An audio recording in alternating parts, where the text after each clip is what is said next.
Everyone, কেমন আছো সবাই? আশা করি তোমরা সবাই খুব ভালো আছো আর আমিও ভালো আছি। তো চৈতিস লাইফস্টাইলে তোমাদেরকে অনেক ওয়েলকাম জানিয়ে শুরু করতে চলেছি আজকের একটা নতুন ভিডিও।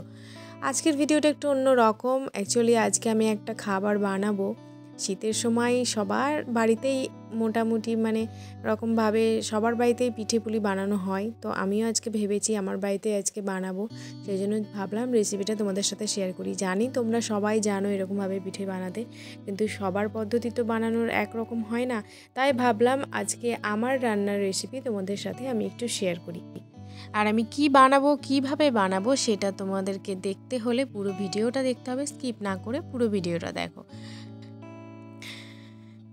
এখানে কিছুটা চালের গুঁড়ো চেলে নিলাম আর এর মধ্যে গরম জল আমি অ্যাড করে দেব। তোমরা দেখতেই পেলে যে আমি ওখানে কড়াইয়ে গরম জল আগে করে নিয়েছি, আর জলটা এতটাই গরম হয়ে গেছিলো আর সেই জন্যই আমি ওটাকে হাত দিয়ে মাখতে পারলাম না।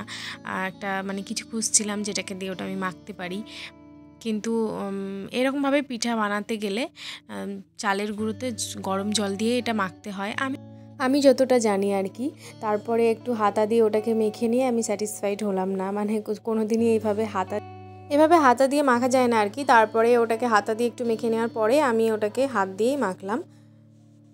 এটা কিন্তু খুব সুন্দর করে শরীরে চাপ দিয়ে মাখতে হবে। তো দেখো এখানে আমার মাখা অলরেডি হয়ে গেছে। এরপরে আমি এটাকে একটা একটা করে বানিয়ে ফেলবো। আর এর ভেতরে পুর দেওয়ার জন্য তোমরা যে যেটা ভালোবাসো সেটা দিতেই পারো। আমার কাছে মোয়া ছিল আর মোয়াটা ভীষণই শক্ত হয়ে গেছিলো, ফ্রিজে ছিল, তাই আমি এটাকে একটু কড়াইয়ের মধ্যে দিয়ে এটাকে একটু গরম করে নিলাম।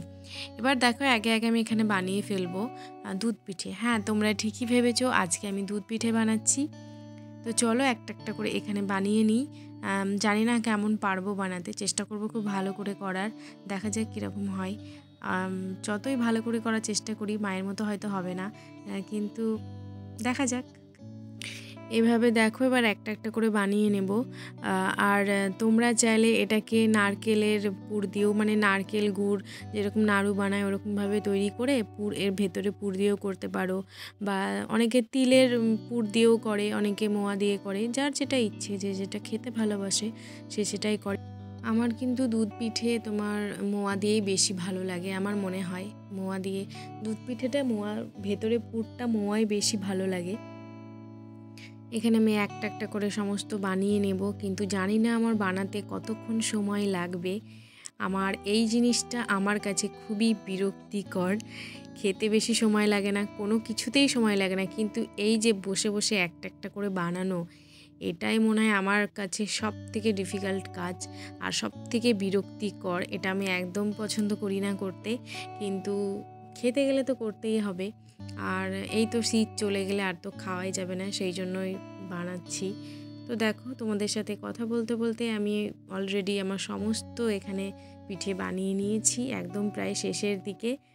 তো এই হচ্ছে আমার আজকের দুধ পিঠে বানানোর জন্য রেডি। দেখো কেমন হয়েছে আমার বানানোটা, তোমরা অবশ্যই আমাকে কমেন্টে জানিও।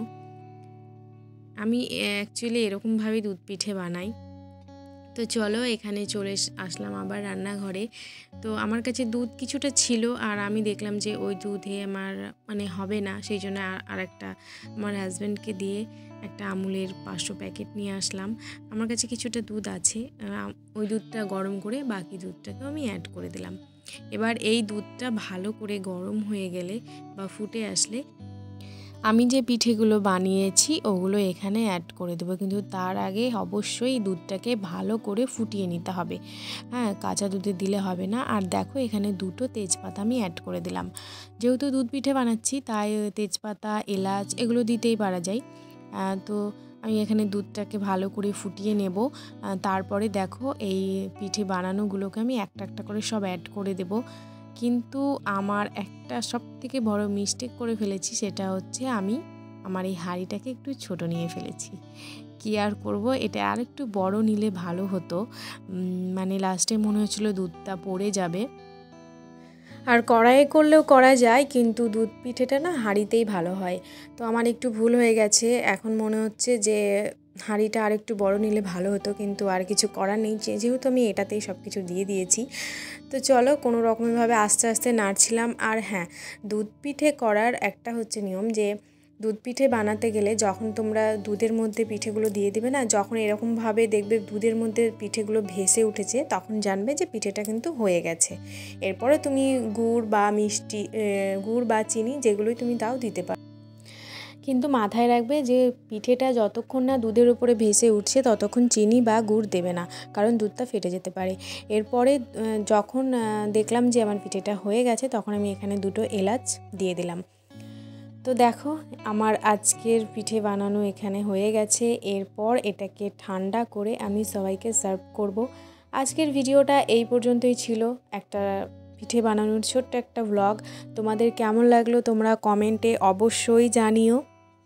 আর বাড়িতে এরকমভাবে তৈরি করে পরিবারের সবাইকে খাওয়াতেই পারো। শীত তো চলেই যাচ্ছে, জানি অনেকের বাড়িতে হয়ে গেছে, অনেকেই হয়তো অনেক রকমের পিঠে বানিয়েছো, আমি বানিয়েছি অনেকই, কিন্তু এটাই আমি ফার্স্ট তোমাদের সাথে শেয়ার করলাম। কেমন লাগলো তোমরা অবশ্যই আমাকে কমেন্টে জানিও। আর যদি আমার এই ভিডিও ভালো লাগে তাহলে তোমরা আমার এই চ্যানেলটাকে সাবস্ক্রাইব করে আমার পাশে থেকো। তো আজকের মতো টাটা।